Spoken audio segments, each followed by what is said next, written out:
Parcel? Talaga mas inuna mo pa ang parcel mo kaysa sa mahalagang araw ng anak mo? Ano? Ganito mo gusto mag-celebrate ng birthday ang anak natin, ha? Walang handa, walang kuryente? Ano ba naman? Kaya pala pigil na pigil ka sa akin na papuntahin si na mama dahil sa ganito. Ako yung napapahiya eh. Iisipin nilang wala akong naibibigay sa pamilya natin. Hindi ko naman sinasadya. Dumating kasi yung mga parcel eh. Magagamit naman natin yun kapag nag 4 years old na si Choy Choy. Dahil para yun sa kwarto niya. Talagang mas inuna mo yung plano kapag 4 years old na siya kaysa ngayong 1-year-old siya? Nilaktawan mo pa talaga tong taon niya na to? Hindi ba napag-usapan na natin na tigilan mo na ang pag-order mo? Tantanan mo na yung mga lintik na sale na free shopping na yan. Hindi ka naman yung binibigyan ng discount eh. Dahil binibigyan ka lang niya ng gastos. Ano ba naman? Ano ba? Tigilan mo na yung online shopping mo. Inilulubog lang tayo sa hirap niyang pagiging gastador mo. Ang mga misis ang karaniwang inaasahan sa pagbabudget ng pera sa bahay.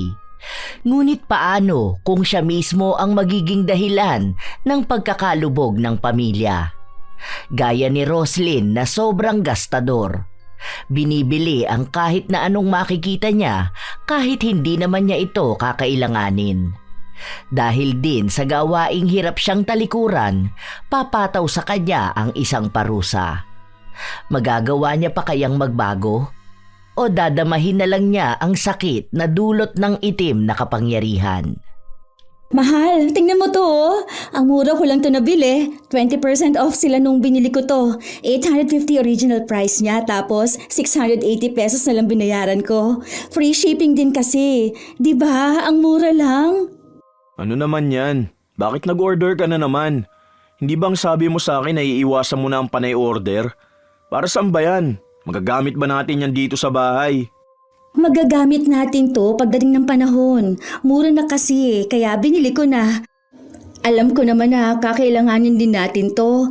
Nilalagay to sa aircon. Basta, malalaman mo na lang kung para saan to kapag kinailangan na. Masasabi mo na lang na buti bumili ako.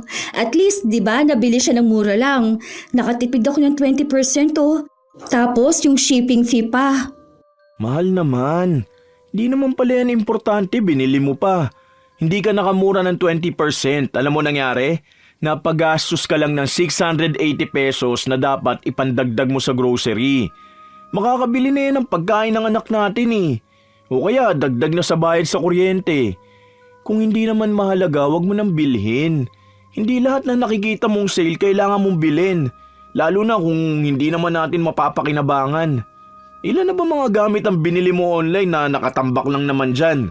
Yung binili mong parang kulambo na hindi ko maintindihan, ano, nagamit mo ba? Hindi naman, di ba? Ang mahal pa naman nun. Tapos ang katwiran mo sa akin na mas mahal presyo nun sa mall. Nandun lang yun oh, nakatambak sa kabilang kwarto. Kasama ng mga pinagbibili mong walang kwenta. Yan, dagdag yan dun. Daig mo pang magpapatayo ng museo ng mga useless things eh. Grabe ka naman makapagsabi ng useless things. Hindi ko naman bibili ng mga yan kung hindi kailangan eh. Saka nung binili ko naman yun, naka-sale at naka-free shipping. Alam mo naman na hindi ako gagastos kung walang sale. Saka yung iba naman doon, nagamit na natin ah. Binili ko ang mga yon para in case na kailanganin natin yun. Hindi na tayo mahihirapan maghanap pa. At least, nandyan lang yun sa bahay natin. Ang sinasabi ko lang sa'yo na sana bawasan mo ang pagiging gastador mo. Hindi naman tayo mayaman para magbibili ng kung ano-ano eh. Kung hindi naman kailangan sa bahay, huwag ka na bumili. Huwag kang tumambay sa mga online shop na yan at magpabudol sa mga nagpo-promote ng mga walang kwentang bagay. Kasi sa totoo lang, kakahabol mo sa mga sale na yan, hindi ka nakakatipid eh. Nadadagdagan lang ang gastos natin. Parang sinasabi mo sa akin na huwag na akong maging masaya. Hindi yan ang sinasabi ko. Ang gusto ko lang gawin mo, huwag mong sobrahan ng gastos. Wala pa tayong ipon, mahal. Malapit na mag-1 taon ng anak natin. Anong ipangahanda natin, di ba? Tapos itong bahay, hindi pa to tapos bayaran. Naguhulog pa rin ako monthly. Hindi ko sinabi na huwag kang maging masaya. Ang gusto ko maging responsable ka sa paghawak ng pera natin. Kasi hindi natin alam kung hanggang kailan ako sa trabaho ko na to eh. Kung hanggang kailan ako magkakaroon ng pera pantustos sa lahat. Intindi mo naman ako, mahal. Sa hirap ng buhay ngayon, kailangan nating magtipid. Okay, sige. Hindi na lang ako bibili. Total, nagagalit ka naman sa akin eh. Pinapakita ko lang naman yung nabili ko na magagamit din natin. At kung paano ako naging wais sa pagbili ng mga gamit at pag-aabang ng sale. Hindi ko naman binibili kapag wala akong nakikitang sale. Lahat naman kinagagalitan mo, di ba? Okay, sige. Hindi na. Nagpatuloy si Roslyn na mag-inarte kahit pa ilang beses na siyang kinakausap ng kanyang asawa tungkol sa kanilang pagtitipid. Sa susunod na buwan kasi ay sasapit ang kaarawan ng kanilang anak at ang gusto ni Romeo ay magkaroon sila ng salo-salo dahil sakto na uuwi rin ang nakatatanda niyang kapatid galing sa ibang bansa. Nais niyang imbitahan ang mga yon. Napag-usapan na nila ng asawa ang tungkol sa handaan at nakakapagbigay siya ng dagdag na pera para sa magagamit nila.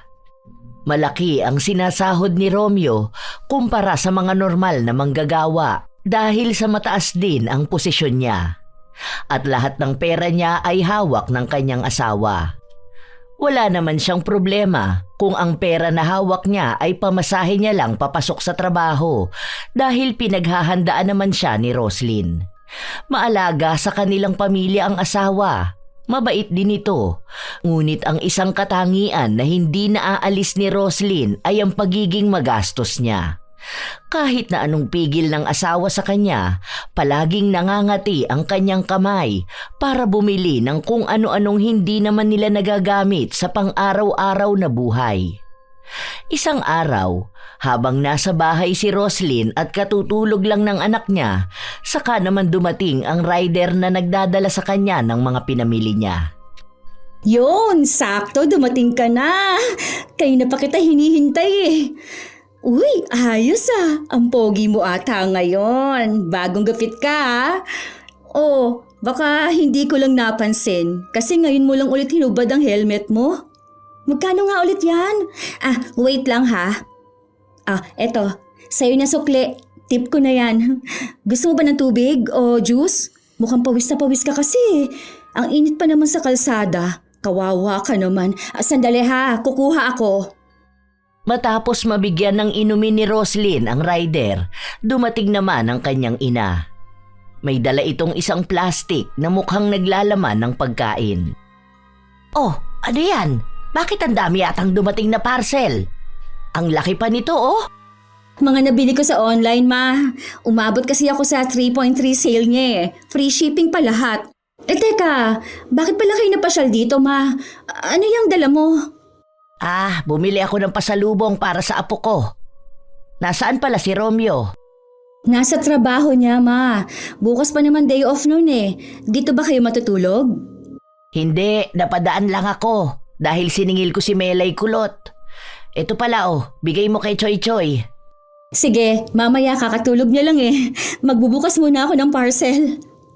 Nakatingin lang ang ina ni Roslyn sa kanya habang binibitbit niya ang mga parcel na dumating. Inisa-isang buksan nito ang pinamili niya at doon napansin ng kanyang ina na walang kwenta ang mga yun. Ano ba naman yung mga pinagkakagastusan mo, Roslyn? Akala ko pa naman mga gamit dito sa bahay nyo. O kaya mga gamit para sa birthday ng anak mo. Tingnan mo nga, headband na may daga. Ano ba yan? Para kanino naman yan? Ang cute kaya. Nakita ko to sa TikTok, ma. Tingnan mo. Diba kakaiba siya? Naloloka naman ako sa'yo, Roslyn. Ano bang akala mo sa sarili mo, batang paslet? Kahit nga bata, hindi magsusuot ng ganyang headband. Tapos, ano pa itong isa? Electric wine opener? Talaga ba, Roslyn? Ano naman ang paggagamitan mo nito? Baka akala mo mayamang ka na umiinom palagi ng wine. Pwede naman gamitin yan sa soft drinks, ma. Saka malay nyo, magkaroon kami ng wine, di ba? Sa New Year, magpapabili ako kay Romeo. O kaya sa birthday ng anak namin. Kasi nasabi niya, uuwi yung kapatid niyang galing abroad. Malay mo, magbigay ng wine o kaya magdala rito, di ba? Tapos maghahanap sila ng pambukas doon. Makikita nila tong electric wine opener namin. Magagamit naman yan. Kung hindi man sa ngayon, edi sa future. Noong dalaga ka pa, pinuno mo ng basura ang bahay natin sa mga pinagbibili mong walang kwenta. Kahit basura, makita mo lang na sale online, bibilhin mo na. Tapos hanggang ngayon, dala mo pa rin ang ganyan mong ugali. May anak ka na, may pamilya ka na. Hindi ikaw ang nagpapakahirap sa pera, kaya ganyan ka. Maawa ka naman sa asawa mong nagkakandakuba na maibigay lang ang pangangailangan ng pamilya nyo. May anak ka na, Roslyn. May mga binili naman ako para sa kanya eh. Ito ngang glow-in-the-dark na medyas. Diyos ko po, anong gagawin ng anak mo sa medyas na yan? Malamang ma, ipasusuot ko sa kanya sa birthday niya. Saka kapag nag-aaral na siya, pwede niya itong magamit. Yung mga binibili ko, mukha lang kasi itong walang kwenta sa ngayon. Pero kapag dumating na yung araw na kakailanganin na, dun lang makikita yung halaga. Ang hilig mong bumili ng mga bagay na balang araw masisira lang din naman. Tingnan mo ang mga gamit mo nun sa bahay, di ba? Sabi mo magagamit mo sa future. O nasa na ngayon? Nasa basurahan na lahat. Kung hindi na gumagana, sobrang naluma naman na sa taguan. Hindi lahat ng tingin mong magagamit mo bibilhin mo. Tandaan mo, may anak ka na at mabilis lang ang panahon. Kapag yan nag-aral na, mahihirapan kayo niya mag-budget kung wala kayong ibang iniipon kundi ang mga basura mo. Ikaw ang babae, ikaw dapat ang may alam sa pagbabudget. Sus, makaluma na yung ganyan ma. Stereotyping. Stereotyping ka dyan. Akala mo naman alam mo ibig sabihin yan. Basta, pinagsasabihan kita ngayon dahil alam ko ang ugali mong pagiging gastador. Buti sana kung may isa-isa ang binibili mo kaso wala namang pakinabang. Makita mo lang na sale, hala sige, bilhin na kasi magagamit naman kapag kailangan. Tapos itatambak na lang hanggang sa mabulok na. Sayang na ang pera. Sa halip na makatipid dahil nga sale, napagastos naman dahil hindi naman gagamitin. Tigilan mo na yung ugali mong ganyan. Roslyn, isipin mo ang pamilya mo at ang ikabubuti nila. Para naman talaga sa ikabubuti nila tong binibili ko eh. Tingnan mo tong mga to Magagamit to ng anak ko kapag nasa high school na siya. Ay nako, ako ang nai-stress sa sobrang advance mo mag-isip. Mag-iisang taon pa lang ang anak mo, bumili ka na ng gamit niya pang high school. Hindi ba ang sabi ninyo sa akin na planuhin ko ang future niya? Ibang pagpaplano sa future ang sinasabi ko. Kumbaga, kung paano kayo mag-savings para kapag tumuntong na sa kolehiyo ang anak nyo, makakapasok siya sa maayos na universidad. Kung bibili ka ng gamit na tingin mong malaking tulong sa hinaharap, sana gold ang binili mo. Buti pa yon, tataas ang value. Pwede nyo pang maging emergency fund. Ay ang mga gastos mo, hindi mo naman yan maibebenta ng mas mahal kapag dumating ang araw. Ngayon pa lang, mababa na ang value niyan at basura na yan sa future. Kahit pang emergency fund, hindi mo yan magagamit. Dahil sino bang gustong bumili ng walang kwentang bagay, ha? Maliban sa'yo. Si mama naman Kasiyahan na nga lang din to ng tao. Kasiyahan yan sa mga nagbebenta dahil may nabubudol silang tanga na kagaya mo. Hay! Nai-stress ako sa'yo. Gusto ko ipalo sa ulo mo yung mga pinamili mo Makauwi na nga at baka makatikim ka pa sa'kin. Kawawa ang asawa mo sa'yo. Kung ano ba namang swerte mo sa pagiging responsable niya, siya namang minalas niya sa pagiging gastador mo. Hay, patawarin na lang talaga. Tumataas ang presyon ko sa'yo. Agad na ring umalis ang ina ni Roslyn at wala siyang ibang naging pakialam maliban sa patuloy na pagbubukas ng mga pinamili niya. Bago umuwi ang asawa niya, itinago niya ang mga yon sa kabilang kwarto. Wala siyang ibang iniwan na ebidensya na maaaring magpakita na may mga binili na naman siya. Ang sabi niya kasi sa kanyang asawa, hindi na ulit siya gagastos kung hindi naman nila kailangan. Nang kinagabihan noon ay nagluto na rin siya ng pagkain nila para kapag uwi ng asawa niya ay nakahain na ang lahat. Sa paglipas ng mga araw, patuloy pa rin na may dumarating na parcel si Roslyn at naitatago niya yon sa kanyang asawa. Hindi naman kasi pumapasok si Romeo sa kabilang kwarto at hindi niya alam kung alin doon ang luma at bagong gamit. Ang ipinapakita lang ni Roslyn ay ang mga gamit na pwede sa bahay nila. Hanggang sa isang araw, napansin ng asawa niya ang isang kalat sa ilalim ng lamesa. Ano yan, mahal? Parang sa mga parcel mo yan, di ba? Ganyan yung dinadala ng JNT Rider eh. Parang trash bag. May order ka na naman ba? Wala. Noong nakaraan pa yan, di ba bumili ako ng air purifier? Hindi ko pala nalinis agad. Ano lang yan, mga punit-punit lang yan doon sa balot. Bukas pa ako maglilinis. Gagamitin ko na yung vacuum. May binili ka bang vacuum? Ang sabi mo nung nakaraan, nasira na yun ah. Oo, di ba?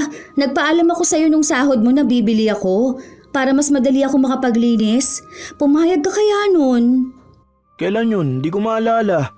Kasi ang naalala ko lang na pumayag ako nung bumili ka ng mga gagamitin para sa decoration sa birthday ni Choy Choy. Yun lang ang naalala ko. Ay, tumatanda ka na ata talaga kaya hindi mo maalala. Pinakita ko pa nga sa'yo yun. Tapos nagtanong ako kung anong kulay ang gusto mo. Tapos sabi mo, ako nang bahala. Ay, mukhang stress ka na sa work mo. Yan ang sabi nila. Magiging makakalimutin daw ang mga tao kapag na-stress sila sa work. Okay ka lang ba, mahal? Oo nga, baka hindi ko lang matandaan. Dami ko kasing iniisip nito mga nakaraan eh. Dumagdag pa kasi yung problema namin dun sa dati naming accountant. Ang dami kasing nawawalang budget. Tapos may bali-balita pa na siya yung nag-receive ng 300k na payment. Kaya siguro biglaan ang pagre-resign niya. Nagtakas na pala ng pera. Ay, ang laki naman pala ng naitakas niya. Buti ikaw, hindi mo naisipan yun ano? Hindi ko naman yun gagawin. Ano ba naman ang 300k sa panahon ngayon? Sa mahal ng bilihin, ang bilis lang niya maubos, no? Oo nga, sa bagay tama ka naman. Ilang parcel lang yan, ubos na ang 300k niya. Lalo na kung kasing gastos mo yun. Buti nga ngayon, napipigilan mo na ang sarili mong gumastos sa pagbibili ng mga walang kwentang bagay eh. Dahil lang sa nakasale. Pagpatuloy mo lang yan, mahal ko. Hayaan mo sa susunod kapag na-promote na ako sa mas mataas na posisyon, bibigyan kita ng budget pang parcel mo. Pero bawal lumagpas sa budget ha. Ay, talaga ba? Salamat mahal ko. Kaya love na love kita eh. Halika nga, imasahe kita. May binili akong pang-massage dyan. Bumili ka? Matagal na yun, hindi ko lang nilalabas. Mahusay na naitago ni Roslyn ang kanyang pagiging magastos dahil napaniwala niya ang asawa niyang hindi na nga siya naglalabas ng pera. Pero ang totoo, maya't maya ang dating ng parcel niya, pero dahil kakilala niya ang rider, napapakiusapan niya ito na huwag dadalhin sa bahay nila kapag naroon ang kanyang asawa. Madali naman silang kausap, lalo pat malaki rin naman ang lagay.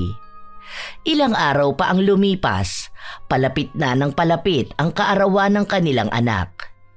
Ang dami nilang plano.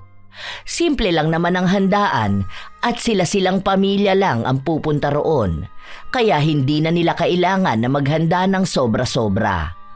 At ang plano nila ay ang ina ni Roslyn ang magluluto dahil masarap itong maghanda ng pagkain. Pumayag din naman si Dolores dahil apo niya naman ang magdiriwang ng kaarawan. Isang araw, may kumatok sa bahay nila at ang akala ni Roslyn ay ang rider na magdadala ng kanyang parcel. Disconnection letter para sa kuryente? Hala, oo nga, nakalimutan ko na tong bayaran. Naku po, paano kaya to? Pwede lang po sigurong 1 buwan lang muna ang bayaran ko, ano? Para hindi kami maputulan. May baby kasi kami eh. Sinabi lang sa kanya na bayaran na lang niya bago dumating ang araw na nakasulat dahil kung hindi ay baka maputulan na nga sila ng kuryente. Hindi pwedeng ipaalam ni Roslyn na nakatanggap siya ng ganito dahil magagalit ang kanyang asawa at itatanong sa kanya kung saan niya dinala ang perang ibinibigay sa kanya. Malalaman kasi ng kanyang asawa na nagastos na niya ang pera na dapat ay ipambabayad sa kuryente. Kasabay din ng araw na yon ay naputulan sila ng tubig. Ano bang uunahin ko? Kung magbabayad ako ng kuryente at tubig, kukulangin ang pera ko. May parating pa naman akong parcel. out for delivery na yun eh. Mamaya lang darating na yun eh. Ano bang dapat kong unahin? Kaso putulan tubig ngayon. Mas mura naman yun. Kung sa kuryente naman, aabot pa yun sa sahod ni Romeo. Pwede na yun. Ito na lang munang tubig para may pambayad ako sa parcel. Inilihim ni Roslyn ang problemang yon sa kanyang asawa. Hindi rin naman nakarating kay Romeo dahil masyado na siyang maraming problema sa trabaho para isipin pa kung anong nangyayari sa bahay nila. Buong sahod naman niya ang hawak ng kanyang asawa kaya kampante siya na nababayaran lahat ng bills at nakakabili ng pagkain nila. Isang linggo bago ang kaarawan ng kanilang anak, nagpunta si Dolores sa bahay nila para itanong kung kailan babalak ni Roslyn na magbigay ng perang pambili ng panghanda. Pinag-uusapan namin ni Romeo ngayon na baka mag-order na lang ng pagkain. Kasi naisip niya rin na baka mapagod ka. Nahihiya rin naman kami, ma. Bakit kayo mahihiya? Apo ko naman yon. Kahit na mapagod pa ako sa pagluluto. Mamaya makapag-order kayo dun pa sa hindi masarap magluto. Naaalala mo yung pinagbilhan natin ng pagkain noon? Hindi ba muntik pang mapanis ang pansit? Meron na ako nakausap.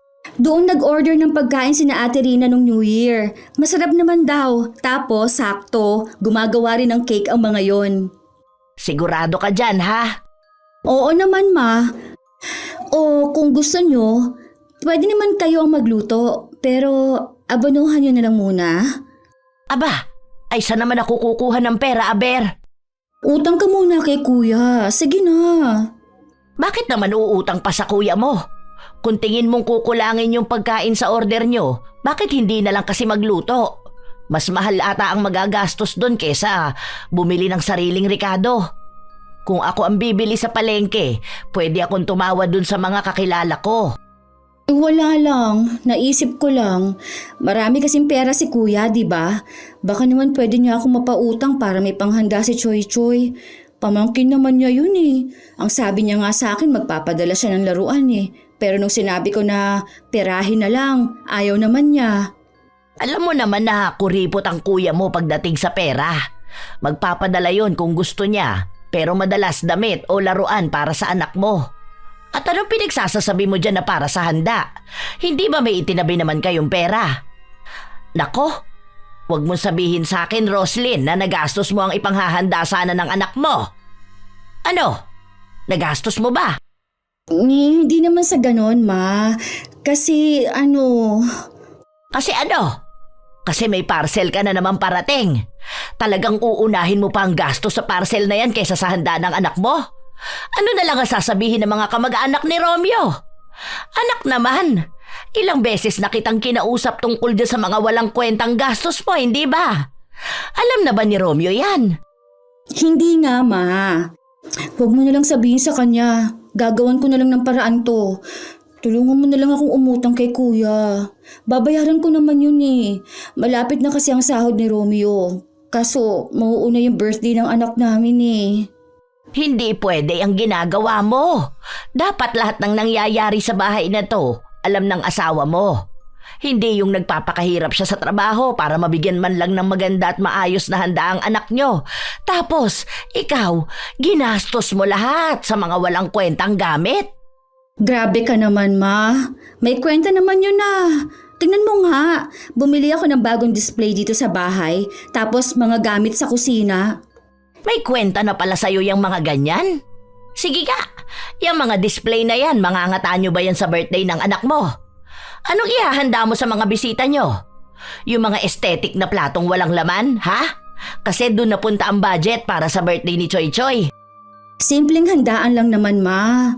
Iutang mo na lang ako, babayaran na lang kita.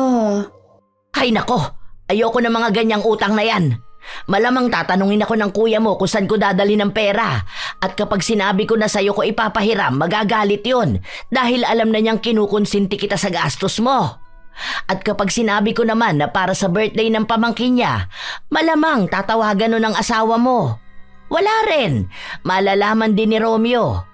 Oh, paano mo ngayon ipapaliwanag sa asawa mo na pinambayad mo ng parcel mo yung pera? Aber, sige nga. Anong sasabihin mo, ha?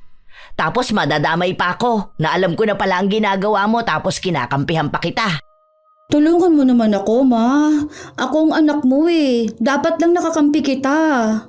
Ay hindi, walang kampihan dito. Kung pwede nga lang na ako na ang magsabi sa asawa mo nitong problema mo na to eh. Alam kong excited na yun sa birthday ni Choy Choy. Ewan ko ba dyan sa kakatihan ng kamay mo? Kung bakit hindi yan mapirme at mapigilang magpipindot ng kung ano-ano online para walang gastos na darating. Bahala ka sa buhay mo, hindi kita hahanapan ng uutangan. Gumawa ka ng paraan. Kung gusto mo, isanla mo yung ATM ng asawa mo. Naisanla ko na nga eh. Ayaw naman magpadagdag. Abay, kung hindi ka nga naman... Ay, nanginginig ako sa inis sa'yo, Roslyn. Sinasabi ko sa'yo, tatama tong palad ko sa mukha mo. Talagang isinanla mo pati yun? Ibig sabihin, walang kaalam-alam ang asawa mo na wala na pala kayong pera, tapos may mga utang ka pa? Habang pinapagalitan ni Dolores ang kanyang anak, may kumatok sa pinto.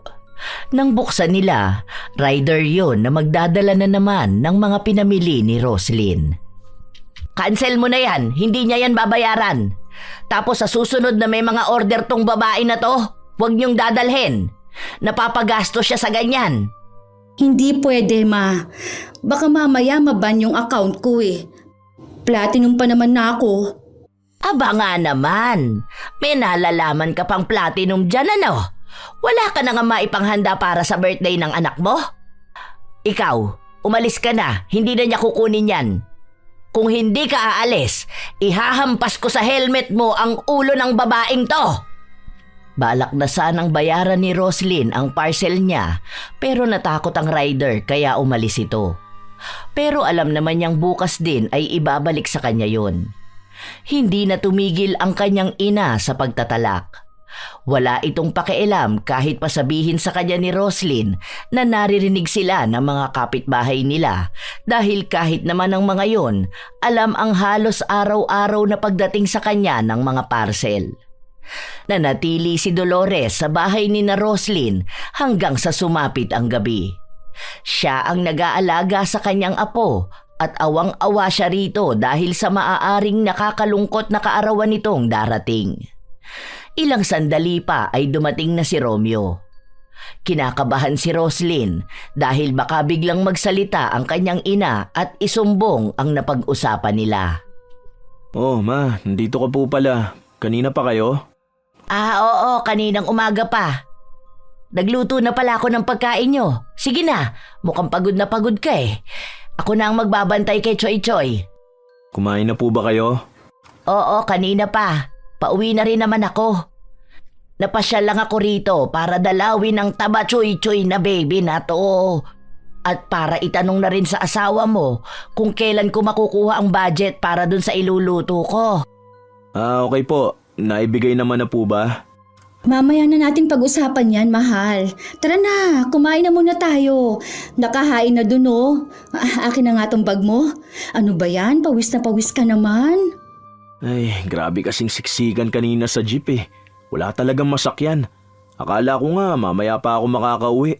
Mabuti na lang nakasiksik ako. Sakit nga ng paa ko, grabe. Kalahati lang yata ng puwet ko nakaupo eh. Grabe, kawawa ka naman Romeo. Mas maganda sana kung bibili ka na ng motor mo kaysa nakikipagsiksikan ka sa jeep. Dagdag pa yan sa oras mo eh. Sa halip na nagpapahinga ka na sa bahay nyo, maghihintay ka pa ng matagal para lang makasakay. Tapos kapag binalas ka pa, halos kalahati na lang ng puwet mo ang nakaupo. Yan na nga po ang susunod na plano, Ma. Papatapusin lang muna tong birthday ni Choy Choy. Tapos po, saka ako kukuha ng hulugan ng motor. Konting tiis lang po. Talaga kasing di pa po bayad tong bahay eh. Ayoko naman po na magpatong-patong ang hulugan ko. Baka wala na akong maibigay para dito sa bahay. Grabe ka talaga Romeo. Sana yan din ang naiisip ng asawa mo ano? Yung para sa pamilya nyo at hindi para sa kalat at walang katuturang gamit. Ha? Anong ibig mo sabihin, Ma? Wala yan, mahal. Alam mo naman ang mga matatanda kung ano-ano mga pinagsasabi, di ba? Para lang sa mga mag-asawa na advice, ganun. Ay tara na, kain na tayo, kayo na pa ako nagugutom eh. Hinintay kasi talaga kita eh. Hubarin mo na lang muna itong uniform mo para hindi ka matuyuan ng pawis.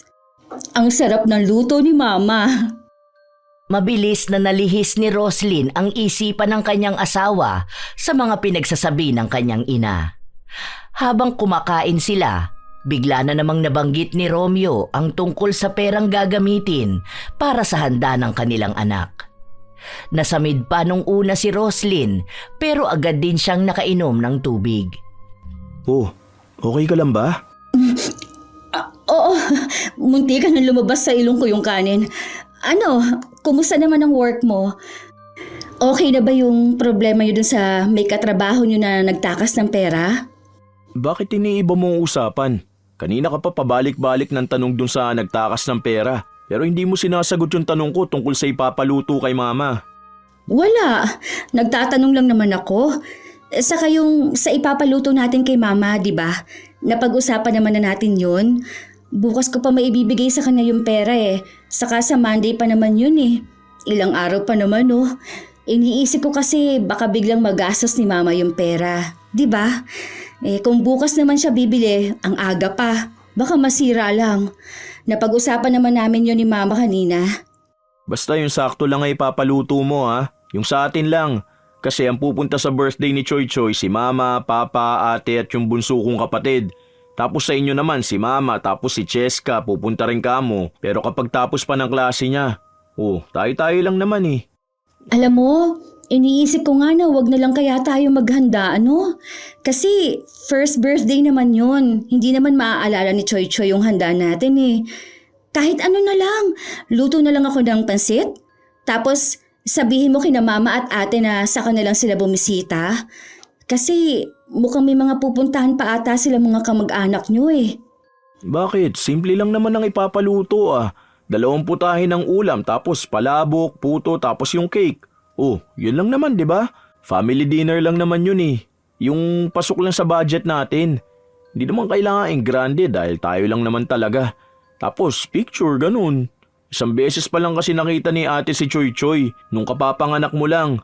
Saka yung pagpunta nila sa mga kamag-anak, kinabukasan pa yun. Malamang uunahin nun dito.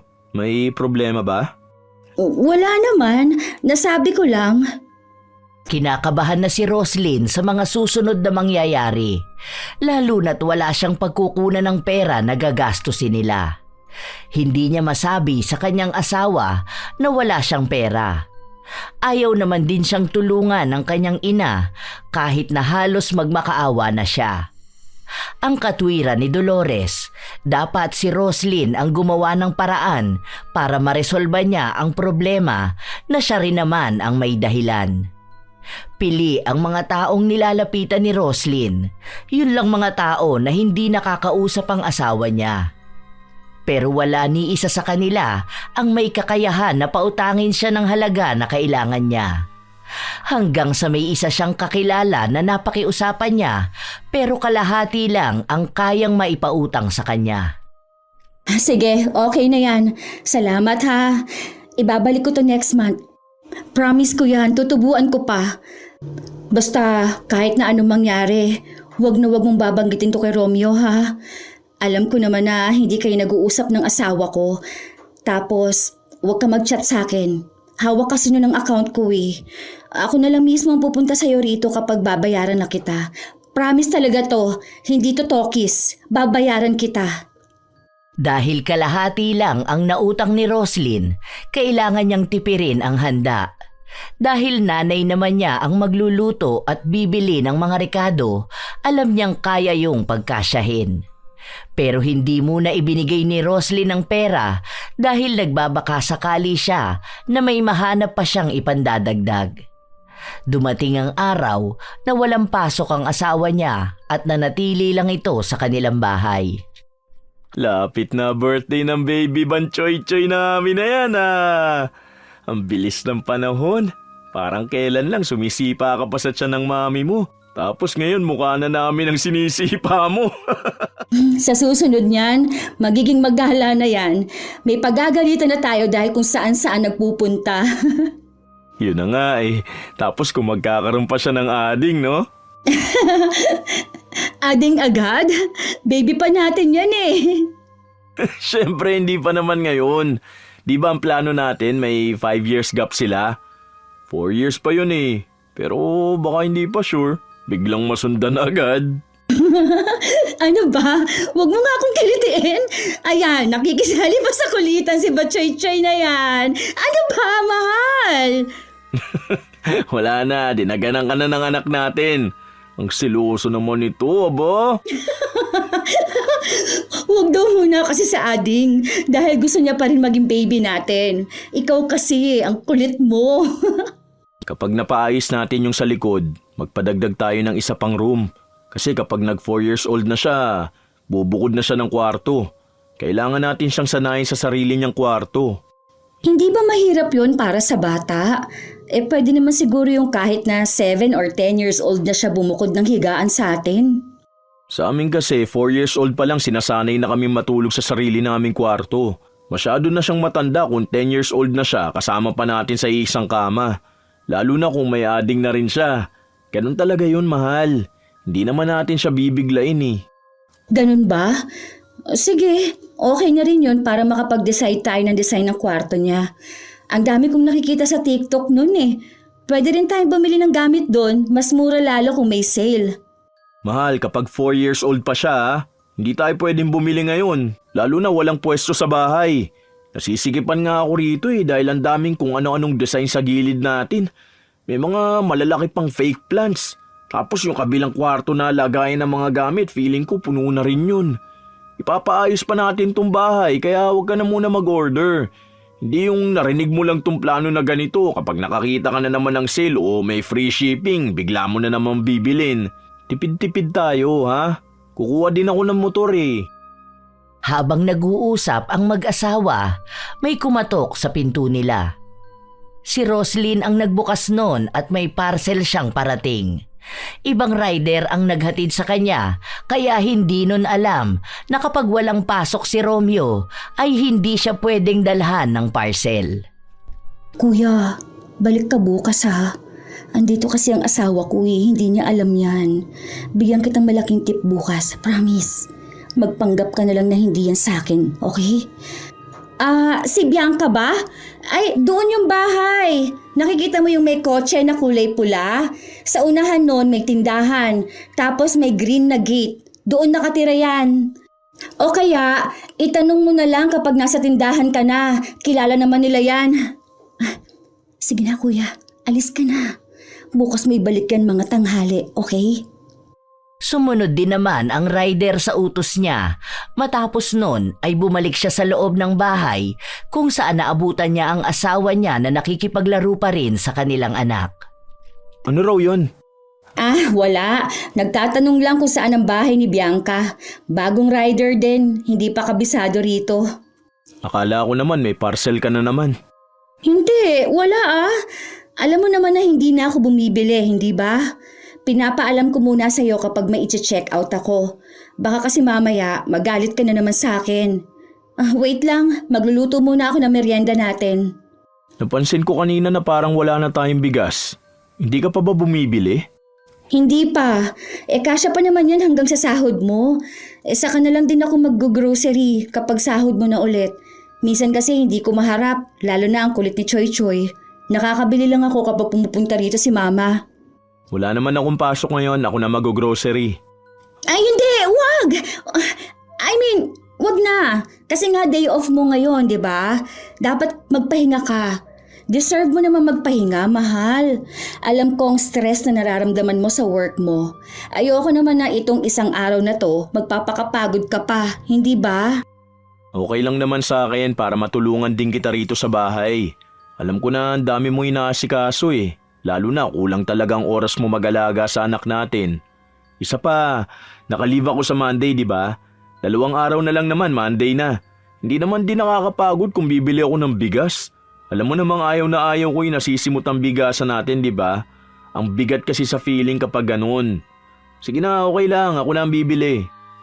Kinumbinsi pa ni Roslyn ang asawa niya na wag na ngang bumili pero nagpumilit din si Romeo. Dahil wala nang pagpipilian pa si Roslyn, ibinigay niya ang pera na inutang niya para lang may maipambili sila ng bigas. Lalong dumagdag ang problema niya dahil 2 araw na lang ay kaarawan na ng kanilang anak. Iniisip niya kung saan na naman siya kukuha ng perang ipapanghanda. Ayaw niya pa ring aminin sa kanyang asawa ang nagawa niyang paglustay ng perang ibinibigay sa kanya dahil lang sa pagbili niya ng mga bagay na hindi naman nila kailangan. Alam niyang magagalit sa kanya si Romeo, lalo pa't nangako siya rito na hindi na siya gagastos pa sa mga walang kwentang bagay. May parcel pa siyang darating bukas at hindi pwedeng hindi niya kunin yon dahil para sa kanya ay mahalaga ang mga yon kahit na hindi niya alam kung kailan nga ba niya magagamit. Isang araw bago ang kaarawan ng kanilang anak, nagpunta siya sa bahay ng kanyang ina upang pakiusapan ulit ito tungkol sa pagpapahiram ng pera. Ma, sige na. Kahit kanino ka na lang umutang mo. Babayaran ko naman yun eh. Birthday na bukas ng apo mo. Wala talaga akong magagawa sa problema mong yan, Roslyn. Pinagsabihan na kita, di ba? Hindi ka naman kasi nakikinig sa akin. Kung sana matagal mo nang sinabi sa asawa mo ang problemang ito, edi sana hindi ka na nahihirapan ng ganito. Baka siya pa pwede pang makaisip ng paraan. Ang tigas kasi ng bungo mo eh. Ilang parcel na ang dumating sa'yo, tapos ayaw mo pa ring tigilan. Hanggang sa ayan, wala ka na talagang perang mailalabas at magagamit. Kung ako sa'yo, sabihin mo na yan sa asawa mo dahil baka bukas mag-expect siya na may handa si Choy Choy. Tapos ang maabutan lang nila sa bahay nyo ay bahaw na tinirikan ng tig 5 pisong kandila na gamit nyo kapag brown out. Hindi naman pwede yung ganun, ma. Magagalit sa akin yun eh. Lalo na uuwi yung ate niya. Tapos yung mama at papa niya pupunta pa sa bahay. Aba, mas maganda yata yun para malaman nila ang kalagayan nyo. Bahala ka na sa buhay mo. Hindi kita matutulungan. Maging masama na lang akong ina para sa'yo, pero kapag ganyang problema na ikaw ang may kagagawan, dapat lang na ikaw ang humarap niyan. Hindi pwede yung sa tuwing gagawa ka ng kalokohan sasaluhin kita. Matanda ka na, may pamilya ka na, kaya umakto ka bilang asawa, hindi bilang pabigat na gastador ng pamilya. Kahit naiyakan ni Roslyn ng ina, ayaw talaga siyang bigyan ng tulong. Palagi lang sinasabi sa kanya na sabihin na kay Romeo ang tunay na nangyayari.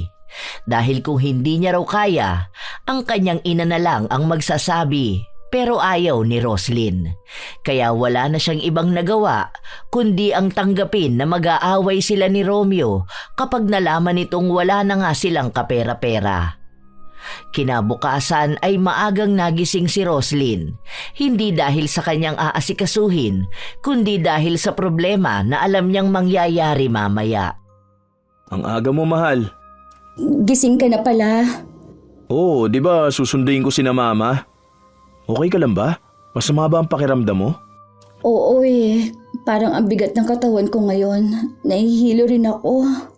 Halika nga rito, umupo ka muna. Uminom ka na ba ng gamot? Baka kasi hindi ka na nagpapahinga eh. Sana kapag tulog si Choy Choy, sinasabayan mo. Hindi yung kilos ka ng kilos dito sa bahay. Kaya mo ba o gusto mong dali na muna kita sa ospital? Tawagan ko muna si Mama Dolores para ipakuha si Choy Choy. Hindi na. Okay lang ako. Dito na lang muna tayo sa bahay. Oo nga, gusto ko magpahinga. Huwag na lang kaya muna nating ituloy ang birthday ni Choy Choy ngayon. Hindi ko alam kung makakakilos ako eh. Hindi ka naman kikilos ngayon dahil yung pagkain si Mama Dolores naman na magluluto. Tapos wala namang kailangan na design eh. Wala namang ibang bisita tapos mamayang gabi pa makakarating sina ate. Iniisip ko kasi na baka hindi ko sila maasikaso at di ko sila maharap, di ba? Ano ka ba? Bakit iisipin mo ang pag-aasikaso sa kanila? Hindi ka naman kasambahay, mahal. Kakain lang tayo. Kung anong nasa lamesa, yun ang kakainin natin, di ba? Nakahain na yun eh. Sasandukin na lang nila yun. Magpahinga ka na lang muna. Inom kang gamot pagkatapos mo mag-almusal, ha? Sandali lang, magluluto muna ako. Ang akin lang kasi, nakakahiya naman sa kanila, di ba? Minsan na nga lang sila dumalaw sa atin. Huwag kang mahiya, maiintindihan nila kung hindi mo sila masyadong mahaharap. At di nila kailangan asikasuhin. Alam nilang may anak tayo at mahirap talaga mag-alaga ng bata. Sige na, huwag ka na magpaka-stress dyan. Ayos lang yan. Dahil mairaraos natin ang birthday ni Choy Choy. Mukhang magkakatotoo ang pagpapanggap ni Roslyn na may lagnat siya. Hindi na siya makapagsalita at hindi niya makuha ang tamang pagkakataon para sabihin sa asawa na wala naman talagang handa ang anak nila. Nanatili sa loob ng kwarto si Roslyn habang iniisip kung anong gagawin niyang palusot mamaya. Mabilis umandar ang oras kaya pabilis din ng pabilis ang kaba sa kanyang dibdib. Hanggang sa sumapit ang hapon, napansin niyang nagbibihis na ang kanyang asawa. Katatapos lang din itong paliguan ng kanilang anak at isinuot sa bata ang bagong damit nito. Aalis na muna ako, mahal. Puntahan ko lang sina mama sa hotel nila, ha? Kaya mo na ba muna rito kay baby? Oh, sure ka na ba? Oo, iniintay na nila ako eh. Nag-chat na rin ako kay Mama Dolores. Sinabi ko na dali nila yung food bago mag 6 p.m. para makakain na tayo. Babalik din kasi ng hotel sina Mama bandang 9 p.m. kasi pagod sila sa biyahe. Kung sabihin mo kaya na magpahinga na muna sila, huwag na muna sila magpunta. Sayang naman yung pinahandaan natin, di ba? Yung sakik, anong oras ba dadalhin yun? Baka mahuli pa yun, ha? Tawagan mo na at sabihin mo i-deliver na nila ngayon. Sige na, alis na ako. Wala na talagang kawala si Roslyn. Hindi na niya nasabi sa kanyang asawa na wala na silang hihintaying handa. Habang hindi mapakali si Roslyn sa kanyang problema, sumabay pa na naputulan sila ng kuryente. Ang akala niya noong una, simpleng pagkawala lang ng kuryente ang nangyari. Pero nang mapansin niyang meron namang ilaw sa kabilang bahay, nagtaka na siya at naabutan niya ang mga nagpuputol ng kuryente. Sige na po, kahit bukas nyo lang kami putulan. Birthday ng anak ko ngayon, oh. Alam nga namang wala kaming kuryente, di ba? Maawa naman po kayo. Kahit na anong pakiusap ni Roslyn, hindi siya pinakinggan. Dahil lang sabi sa kanya, ay alam naman niya na magkakaputulan na ng araw na yon, sana raw ay nagbayad na siya. Nagpatong-patong na ang problema niya. Hindi na niya alam kung anong dapat gawin. Dahil dumidilim na, ang ibig sabihin ay parating na rin ang asawa niya kasama ang pamilya nito. At ang maaabutan nila ay walang kuryente at walang handa. Nagsindi si Roslyn ng kandila para magsilbing liwanag nila. Dahil mainit, umiiyak na rin ang kanyang anak at kahit na anong paypay niya, halos nagwawala na ito. Hanggang sa dumating na nga ang kanyang asawa. Anong nangyari? Bakit wala tayong kuryente? Nagkaroon ba ng problema? Naputulan tayo. Anong sabi mo? Naputulan tayo? Sorry. Hindi ako nakapagbayad ng kuryente. Ano? Paano nangyari yun? Nakalimutan mo ba? O bakit hindi mo sinabi sa akin para ako na lang ang nagbayad? Ano ba naman yan, mahal? Alam mo naman na birthday ng anak natin ngayon at pupunta sina Mama, di ba? Nandiyan na ba sina Mama Dolores? Hindi naman siya makakapunta dahil hindi naman ako nagpaluto sa kanya. Wala akong naibigay na pera sa kanya eh. Nagastos ko yung pera. Ipinambayad ko ng parcel. Parcel? Talaga mas inuna mo pa ang parcel mo kaysa sa mahalagang araw ng anak mo? Ano? Ganito mo gusto mag-celebrate ng birthday ang anak natin, ha? Walang handa, walang kuryente? Ano ba naman? Kaya pala pigil na pigil ka sa akin na papuntahin sina Mama dahil sa ganito. Ako yung napapahiya eh. Iisipin nilang wala akong naibibigay sa pamilya natin. Hindi ko naman sinasadya. Dumating kasi yung mga parcel eh. Magagamit naman natin yun kapag nag 4 years old na si Choy Choy. Dahil para yun sa kwarto niya. Talagang mas inuna mo yung plano kapag 4 years old na siya kaysa ngayong 1 year old siya? Nilaktawan mo pa talaga tong taon niya na to? Hindi ba napag-usapan na natin na tigilan mo na ang pag-order mo? Tantanan mo na yung mga lintik na sale na free shopping na yan. Hindi ka naman yung binibigyan ng discount eh. Dahil binibigyan ka lang niya ng gastos. Ano ba naman? Ano ba? Tigilan mo na yung online shopping mo. Inilulubog lang tayo sa hirap ng pagiging gastador mo. Hindi na napigilan ni Roslyn na maiyak dahil yun na lang naman ang kaya niyang gawin. Kahit naman anong sabihin niya, magagalit pa rin naman ang kanyang asawa. Inawat na lang si Romeo ng kanyang ate at sinabi na wala na rin namang magagawa ang galit at away nila. Nangyari naman na raw na magastos ang pera at pwede nilang pag-usapan yon ng silang dalawa lang. Gusto pa rin ng ate ni Romeo na ituloy ang kaarawan ni Choy Choy at siya na lang ang sasagot nun. Dahil walang kuryente sa bahay nila, doon muna sila sa hotel magpapalipas ng gabi. Naaawa rin kasi sila sa bata na hindi makakatulog sa mainit at malamok na gabi. Nagpunta rin si Dolores sa hotel, bit-bit ang niluto niyang pansit. Tumawag kasi sa kanya ang kanyang balae at sinabi na sumunod na lang siya roon. Mabuti na lang, mabait ang pamilya ng asawa mo, ano? Kasi kung ako yan, nako, sinampal na kita. Kung sana kasi tinulungan mo akong makautang. Aba, sa akin pa napunta ang sisi ha. Kung sana pinigilan mo yung kaka-order mo, edi sana may kuryente pa kayo. Kasalanan mo yan. Sana matuto ka na dyan sa nangyari sa'yo. Huwag kang manisi dyan. Hindi mo pa sinabi sa asawa mo ah. Hindi pa kayo niyan tapos. Mag-uusap pa kayo niyan. Pinalampas lang tong birthday ng anak nyo. Aba, ewan ko na lang talaga kung magpapatuloy ka pa sa panay check-out mo. Ano pa kayang reaksyon niyan kapag nalaman niyang nakasanla ang ATM niya tapos may mga utang ka pa? Ay good luck talaga sa'yo. Ay nako, makauwi na nga. Baka wala na akong masakyan na jeep eh. Inilapag ko pala dun yung regalo namin para kay Choy Choy ha. Magagamit niya yun ngayon. Hindi na kailangang hintayin na mag 4 years old siya. Kinabukasan, maaga ring bumalik sa bahay nila ang mag-asawa. Dahil wala silang pera para maipakabit ang kuryente, nag-abot ang ate ni Romeo. Ayaw niya pang tanggapin yun nung una dahil nahihiya siya.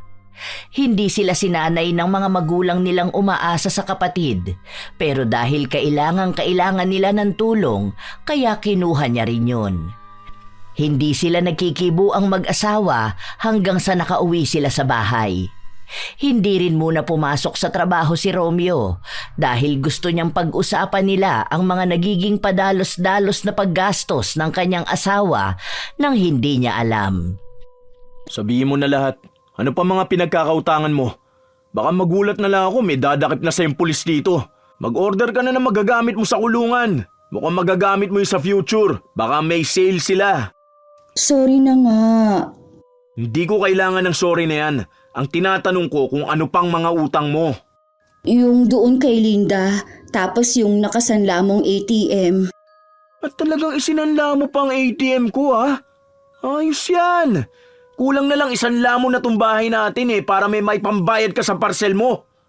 Ano ba nangyari ha? Akala ko pa naman tinigilan mo na talaga yan. Sinusubukan ko namang tigilan eh. Hindi naman na ganun kalaki ang binibili ko. Nakalimit na yun. Di na maganda yung ginagawa mo. Pamilya na natin ang naapektuhan. Lahat na lang na makikita mo, bibilin mo na. Hindi tayo mayaman. May anak na tayo. May pamilya ka. May dapat na mas unahin kaysa sa mga walang kwentang luho mo. Hindi naman kita pinipigilan bumili, di ba? Pero yung magagamit naman natin ngayon. Ngayon ha, hindi yung magagamit pagdating ng araw. Pera ang dapat nating ipunin, hindi kalat. Sinusubukan ko naman talaga eh. Siyempre hindi ko naman pwedeng biglain na wag bumili. Sayang naman din kasi yung pagiging platinum member ko, di ba? May malaking tulong yon dahil sa mga discount at free shipping. Ilang beses ko bang ipapaliwanag sa'yo na hindi ka niyan tinutulungan makatipid? Tinutulungan ka lang gumastos. Tingnan mo, may naitulong ba yung pagiging platinum member mo para makabayad tayo ng bills ha? Natulungan ka ba niyan para makapaghanda kahapon? Hindi naman di ba? Hindi yan nakakatulong sa'yo at sa pamilya natin. Pasakit lang ang dala niyan. Akin ang cellphone mo. Buburahin ko yung lintik na account na yan. Simula ngayon, ako na ang hahawak ng ATM ko. Ako na magbabayad ng bills, ako na rin ang magbabudget ng gasto sa bahay para maunti-unti ko mabayaran yung mga utang mo. Bibigyan na lang kita ng allowance mo, pero hindi mo nahahawakan ng buwang sahod ko. Ayoko mabaon sa utang at maghirap dahil lang sa pagiging gastador mo. Kahit na umiyak si Roslyn at makiusap sa asawa niya na huwag burahin ang account niya, ginawa pa rin ni Romeo. Pagod na siyang pakiusapan ng asawa niyang tumigil sa paggastos. Tinutuo ni Romeo ang sinabi niyang siya na ang hahawak ng pera nila. Nagbibigay lang siya kay Roslyn ng sapat na pera para kung sakali na may bigla ang gasto sa bahay. Lalo na at silang dalawa lang ng anak nila ang naiiwan. Sapat naman ang mga pinamili niyang pagkain kaya wala na siyang iba pang hahanapin. Pero kahit na ganon, nagagawa pa rin ni Roslyn na magtago sa kanyang asawa sa pamimili niya ng mga bagay na walang kwenta. Ilang buwan pa ang lumipas, hindi pa rin maalis-alis ni Roslyn ang ganong ugali. Hanggang sa pinag-aawayan na naman nilang mag-asawa ang ginagawa niya. Pati ang kanyang ina, mangilang beses na siyang pinagsabihan pero tila ba walang ibang pinakikinggan si Roslyn kundi ang kagustuhan niyang gumastos. Hanggang sa dumating ang isang araw na nagkasakit ang kanilang anak at kinailangan nila itong dalhin sa ospital. Nakiusap na ako kay Mama Dolores na kung pwede ka muna niyang samahan dito. Biglaan din kasi itong training namin eh. Nagpaalam na ako pero hindi ako pinayagan dahil ako lang ang pwedeng pumunta. Okay lang naman, Romeo, kasi nakausap ko naman na yung doktor. Pwede na rin umuwi bukas si Choy Choy, pero kailangang obserbahan. Bibili na lang ako ng vitamins niya. Mas maganda rin kasi kung sa bahay na lang siya para mas maaalagaan din. O sige, o etong ATM. Bukas na papasok ang sahod ko. Alis na ako mamayang gabi, ikaw na muna humawak niyan ha. 3 days ako mawawala. Yung bayad ng bills. Tapos baka wala na tayong bigas, bumili ka na rin. At yung mga kailangan ni Choy Choy. Yung mga kailangan lang ha. Nakahawak na naman ng pera si Roslyn at para na naman siyang nawawala sa kanyang sarili. Sa halip na gawin ang utos ng kanyang asawa, nadala na naman siya ng kanyang emosyon nang makakita siya ng bagay na sale sa mall. Bumili siya nito nang di iniisip kung saan nga ba niya gagamitin. Hanggang sa nagtalo na naman sila ng kanyang ina. Ano bang utak ang meron ka naman, Roslyn? May sakit ang anak mo at bumabalik na ang tiwala sa'yo ng asawa mo para hawakan ng pera nyo. Tapos ayan ka na naman. Ano namang gagawin mo dyan sa gamit na pangkotse? Di wala nga kayong sasakyan. Balak na namin mag-ipon para makabili ng sasakyan, Ma. Tingnan mo, ang cute nito. Ilalagay ito sa likod para kung uupo doon si Choy Choy. Ay, ewan ko sa'yo. Bahala ka na dyan sa buhay mo. Pagod na akong pagsabihan ka. Ikaw ang magbantay dyan sa anak mo. Hindi kita tutulungan. Bahala ka na kapag nag-away kayo ng asawa mo dahil sa ginagawa mo. Ewan ko na lang kung di ka umiyak dyan kapag iniwang ka ni Romeo at makakita ng babae na matipid at kayang maghawak ng budget sa bahay. Galit na umalis si Dolores, bit-bit ang mga damit niya. Hindi niya sinabi kay Romeo na uuwi na siya. Ayaw rin kasi ni Dolores na makaapekto ang problema na yon sa ginagawang trabaho ni Romeo, lalo pat naghihintay ito ng pagtaas ng kanyang ranggo sa trabaho. Ilang araw pa ang lumipas, araw-araw nang nagtatalo ang mag-asawa dahil sa patuloy na gastos na ginagawa ni Roslyn. Dumarating din sa punto na gusto nang makipaghiwalay ni Romeo pero iniisip niya ang kalagayan ng kanilang anak. Kaya pinipilit niya pa rin na magbago ang kanyang asawa kahit hindi niya sigurado kung darating pa ba ang araw na mangyayari yun. Hanggang sa isang araw, nagising na lang si Roslyn na ang daming butlig sa kanyang kamay. Baka naman allergy yan. Ano bang kinain mo? Nangangati ba yan? Tingnan mo, namumula pa. Oo, sobrang kati niya. Wala naman akong ibang kinain. Maliban doon sa ulam natin na tamban, di ba? Baka nga dahil dun. Uminom ka ng cetirizine. Ang kati sobra.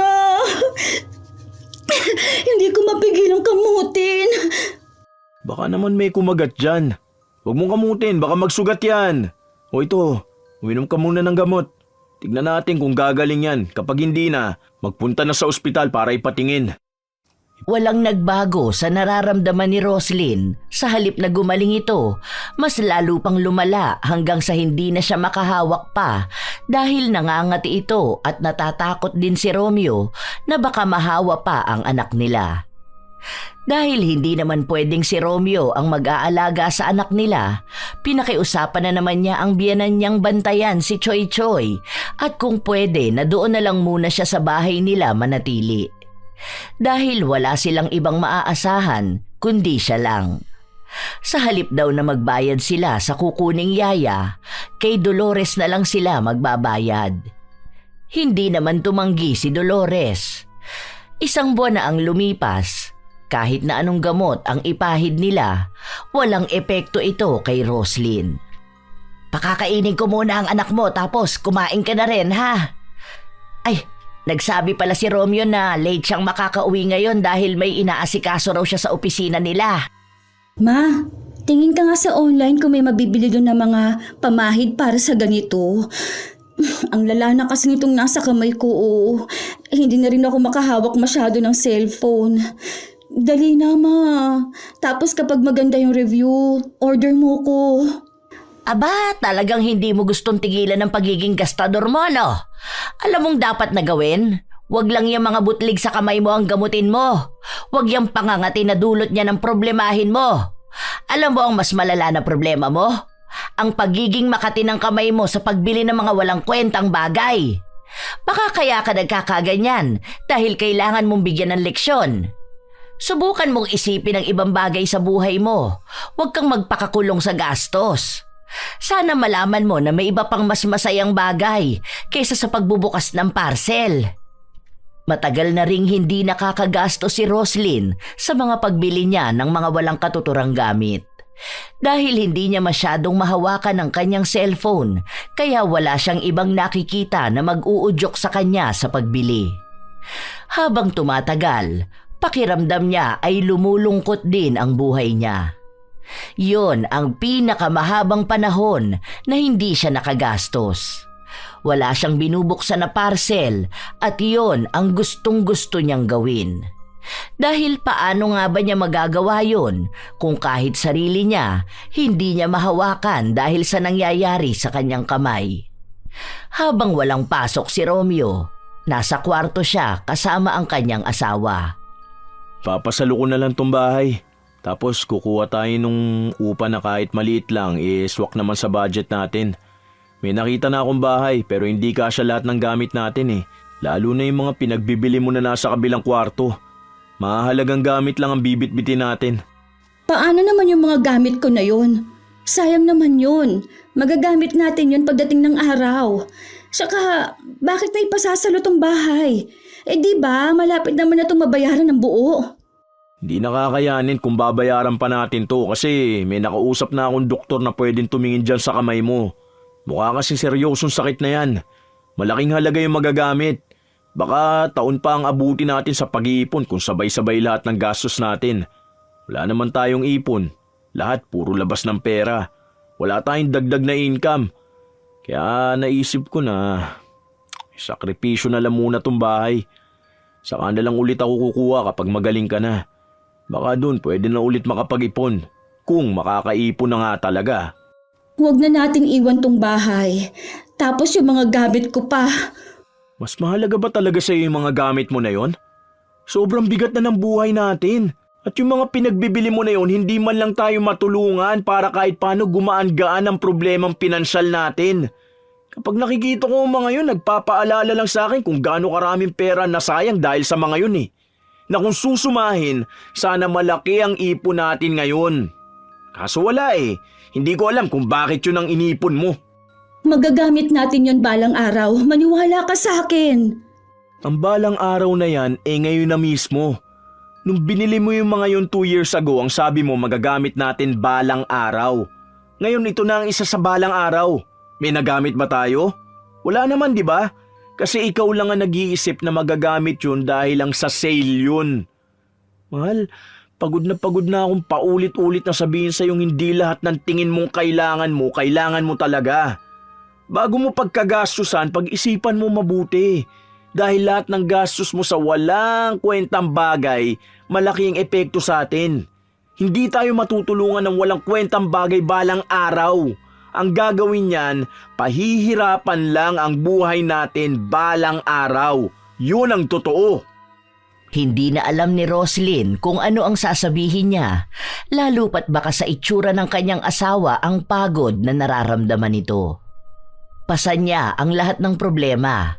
Sa trabaho, sa bahay nila, sa gastos at lalo na sa kanya. Doon niya lang unti-unting napagtatanto ang mga pagkakamaling nagawa niya. Naging tahimik lang si Roslyn, naghihintay ng mga susunod na gagawin ng kanyang asawa. Hindi pa sila nakakalipat ng bahay pero pinipili na ni Romeo ang mga dadalhin nilang gamit. Pili nga lang ang mga yon at itatapon na ang mga luma at di naman nila mapapakinabangan.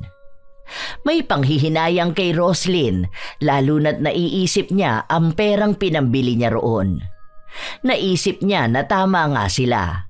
Sa mga walang kwentang pinagbibili niya, ginawa niyang basura ang pera nila. Isang araw, nakatulala lang si Roslyn sa loob ng kanilang kwarto hanggang sa pumasok ang kanyang ina. "Oh, bakit nakatulala ka naman dyan? Huwag mo sabihin na nag-iisip ka na kung paano ka mag-o-order online. O may out for deliver ka ngayon?" Hindi, Ma. May iniisip lang ako tungkol sa mga sinabi ninyo sa akin. Ngayon ako awang-awa talaga sa asawa ko. Kasi yung puyat niya, pagpapakahirap pumasok sa trabaho, at yung mga stress niya. Lahat yun, ginawa ko lang basura. Kasi yung pera na dapat na sa magandang future namin at ng anak namin, ginastos ko nang hindi man lang nag-iisip. At bakit naman bigla mo yang naisip, ha? Kasi itong bahay na to, na hinuhulugan niya at ilang pawis ang binuhos niya para makuha to. Tatalikuran niya para lang mapagamot niya ako. Iniisip niya na gagaling ako. Kahit pa masakit sa loob niyang bitawan tong bahay namin. Tapos ako, wala akong ibang inisip kundi kung paano ko itatago sa kanya ang mga parcel ko. Ang problema ko lang kapag nauubusan ako ng voucher para makakuha ng free shipping. Ang asawa ko, pinoproblema kung paano niya kami mabibigyan ng komportableng buhay. Ako naman ang may dahilan ng problema niya dahil dito sa nangyari sa kamay ko. Alam kong hirap na siya sa trabaho niya. Tapos uuwi siya sa bahay na nahihirapan din sa sitwasyon ko. Wala man lang akong naitulong sa kanya. Puro sama na lang ng loob ang bitbit ko. Puro na lang problema. Mabuti naman at alam mo na ang maling nagawa mo. Alam mo anak, ang swerte mo sa asawa mo. Kasi hindi lahat ng babae makakakilala ng kagaya ni Romeo. Tapos ang ginagawa mo lang, sinasagad mo yung pagmamahal niya sa'yo. Awang-awa rin ako sa kanya dahil ilang beses na siyang umiyak sa akin. Dahil hindi na niya alam ang gagawin sa'yo. Kung paano niya kakausapin na tulungan mo naman siyang mag-ipon o kumilos para sa kinabukasan ninyo. Hindi kanya pinapagtrabaho dahil gusto niyang maalagaan mo ang anak niyo. Pero hindi naman ibig sabihin nun hindi mo na siya tutulungan para sa pinansyal niyo. Tandaan mo, ikaw ang misis niya. Ikaw ang may hawak ng pera niya. Huwag kang maging dahilan ng pagbagsak niyo. Ang pagbagsak ng pangarap ng asawa mo. Alam ko, Ma. Ngayon naiintindihan ko na ang sinasabi niyo. Alam ko na kung ano ang dapat kong gawin. Kung ano ang dapat kong unahin. Diba? Hindi mo naman ikamamatay kung wala kang parcel. Mas ikamamatay mo pa kung wala kang ipon. Nang kinagabihan nun at umuwi na si Romeo, todo ang paghingi ng tawad ni Roslyn. Inamin niya lahat ng pagkakamali niya at ipinangako niya na hindi na talaga niya uulitin ang pagiging gastador niya. Palagi niyang pag-iisipan ng higit sa 2 beses kung kailangan ba niya ang bagay na yon bago bilhin. kung magagamit nga ba nila o hindi. Magiging wais na rin siya para matulungan ang asawa na makapag-ipon at makapagpundar ng tunay na gamit na kakailanganin nila sa kanilang pang-araw-araw na buhay. Nang gabi rin na yon, kinausap ni Dolores si Romeo. Hindi na po talaga kaya, ma. Nakuusap ko na rin yung sasalo ng bahay. Hinihintay na lang niya yung approval ng loan niya. Ayoko rin naman pong makita na nagkakaganyan ng asawa ko. Kasi paano niya maaalagaan ang anak namin? At paano siya makakakilos na maayos? Basta, wag mo na munang isuko ang bahay, ha? Tutulungan ko kayo para gumaling si Roslyn. Sayang itong bahay nyo, lalo na't ang daming alaala dito. Ipangako mo sa akin, ha? Hindi ko po maintindihan ang ibig niyo sabihin pero sige po, tatry ko. Kaya yun nasabi ni Dolores ay dahil nais niyang ipaalis ang mahinang kulam na pinagawa niya para kay Roslyn. Gusto niyang iiwas ang kanyang anak sa pagiging magastos nito, kaya ang ginawa niya ay nakiusap siya sa isang mangkukulam na gumawa ng ritual para mapatigil ang kanyang anak. Wala siyang intensyon na pahirapan ng sobra. Gusto niya lang na matuto si Roslyn sa mga mali niyang ginagawa sa pagiging magastos. At nangyari na nga yun. Inilihim ni Dolores sa kahit kanino ang ginagawa niya hanggang sa unti-unti na ring gumagaling ang kamay ni Roslyn. Idinadahilan na lang niya ang kung ano-anong erbal na pinapakuluan niya para ibabad ang kamay ng kanyang anak. Hanggang sa tuluyang gumaling na nga ang mga kamay ni Roslyn. At malaki ang pasasalamat nila dahil hindi na nila kailangang bitawan ng bahay. Tinupad din ni Roslyn ang pangako niya na hindi na siya gagastos. Naging mas responsable na siyang asawa at ina. Hindi na niya hinahayaan na may makaligtaan siyang bayarin. Bumibili na rin siya ng pangangailangan sa bahay nila at tinitipid niya lahat para may maitabi sila. Minsan, kapag nakakakita siya ng mga paninda online, hindi na niya pinapansin ang mga yon. Ayaw na niyang maulit ang minsang pagkakamali na nagawa niya. Bumibili pa rin naman siya, lalo na kung kailangan nila sa bahay at para sa kanilang anak. Lalo na ang mga laruan na may kinalaman sa pagtuturo din sa bata. Doon na pagtanto ni Roslyn na kaya naman pala talaga niyang baliwalain ang mga bagay na hindi niya kailangan kahit na gaano pa kalaki ang sale at maibabawas sa presyo. Dahil tama ang sinabi ng kanyang asawa. Sa halip na makatipid siya ay napagastos lang siya. Gumaan ang buhay nila dahil sa pagtigil niya sa paggastos. Nakapundar sila ng motor na magagamit ni Romeo papasok sa trabaho at sa paglipas ng taon, nagpaayos na rin sila ng bahay nila at nakagawa ng bukod na kwarto para sa anak nila. O di ba? Ang ganda ng design ng kwarto ni Kuya Choy Choy. Galing talaga ni Mami mag-design. Anong kuya? O bakit? Magiging kuya naman na siya, di ba? Ano ba, mahal? Nakikiliti ako. Ay, ang kulit naman. Teka lang, may tao sa labas. May tumatawag sa atin, oy. May parcel ka na naman yata. Tignan mo nga raw. Ha? Wala akong parcel, ha? Eh, hindi naman ako nag-order ngayon. Kanino po? Sa akin? Ay, hindi. Wala akong order, kuya. Magkano po ba yan? Bayad na? Huh? Ano naman kaya to? Wala akong hinihintay, ha? Ang last na order ko, yung sa bedsheet ni Choy Choy. Buksan mo kaya yan, no? Wow! Ano to? Set ng jewelry? Sa'yo galing to? Ikaw ang nag-order nito? Ikaw ha? Nahihilig ka na rin ba sa online shopping? Regalo ko yan sa'yo. Happy anniversary, mahal ko. Parang tanga to. Umayos ka nga dyan. Kakainis ka. 30% off yan. Pero ang love ko para sa'yo, 100%. Sus! Nanguuto ka pa ha? Salamat, mahal ko. Kakainis ka? Pinapakilig mo pa ako? Marunong ka na mag-order ng ganito, ha? Mabuti na lang hindi ito COD kasi wala akong ipapambayad. Aawayin na lang kita.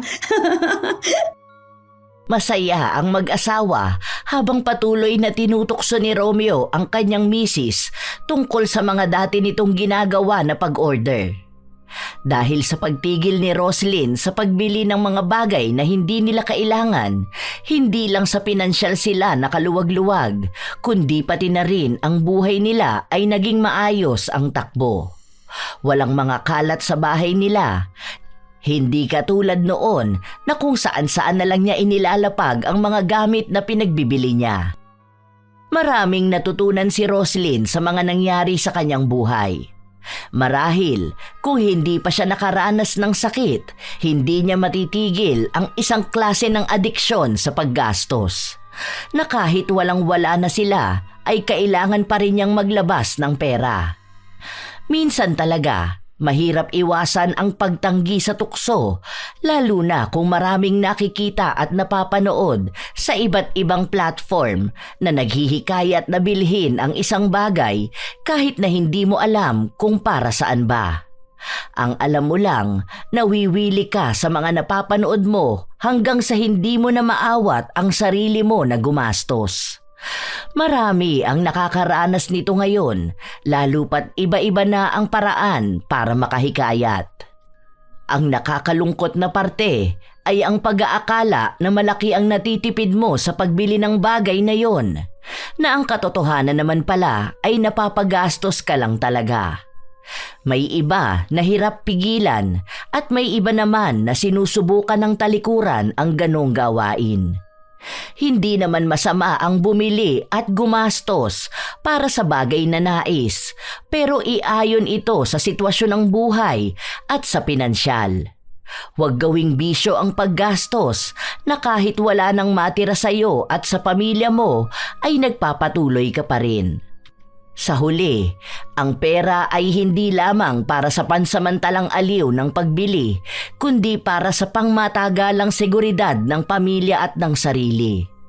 Ang pagiging wais sa paggastos ay hindi nangangahulugang ipinagkakait mo ang sarili mo sa kasiyahan, kundi natututo kang pumili ng tamang panahon, tamang bagay at tamang halaga. Dahil kapag natutunan mong igalang ang halaga ng pera, natutunan mo ring igalang ang halaga ng iyong kinabukasan. Kayo mga apo, naranasan nyo na rin bang mapagastos ng sobra-sobra sa mga bagay na hindi nyo naman pala magagamit? O kayo ba ay may kakilala na katulad ni Roslyn na walang pakialam kung may pera pa ba sila? Basta ang mahalaga ay may parcel na bubuksan. Ibahagi nyo naman ang inyong kwento na katulad sa kwentong ibinahagi ngayon. Tungkol sa inyong sarili o kakilala nyo na mahilig maghabol ng sale kahit na hindi naman pala magagamit ang pinagkakagastusan nila. Shout out sa ilan sa mga masusugid na tagapakinig ng mga istorya ni Lola Telang. Rachel Whitney, Ellen Torres, Jean de la Cruz, Jomer Suarez, Mary Jane Rico, Roy Lacandalo, Filipina Palsario, Ilocana Vlog ng Qatar, Florence Hervasio, Alma Naong, Roda Bieri, Jodilyn Pakin, Ruby Diamond, Sydney Crosswind, Razon Yao. Shout out din sa inyo, Cheryl De La Paz, Larnie Azurin, Beauty and Your Best, Irene Canubas, Nerissa Fadriquela, Arvid Shane Hoiberg Channel, Jennifer Abion, Girly Satur, Estela Da Silva, Diana Irish Bra, Mariam, Eleanor Santiago, Marfel Reyes, Ad Maco, Teresita Perez. Salamat sa pakikinig nyo, Mike James Tapak, Mirna Alfaro, Danny Calubaton, Zara Gonzales, Jenjen Vlog, Merly Rodriguez Cao, Gigi G, Chikiso, Myla Regina Galievo, Jam Avery Ortega, Lerma Lapidario, Marilor Guevara, Mea Espiritu, Pangga Duran, Benvenida Mending.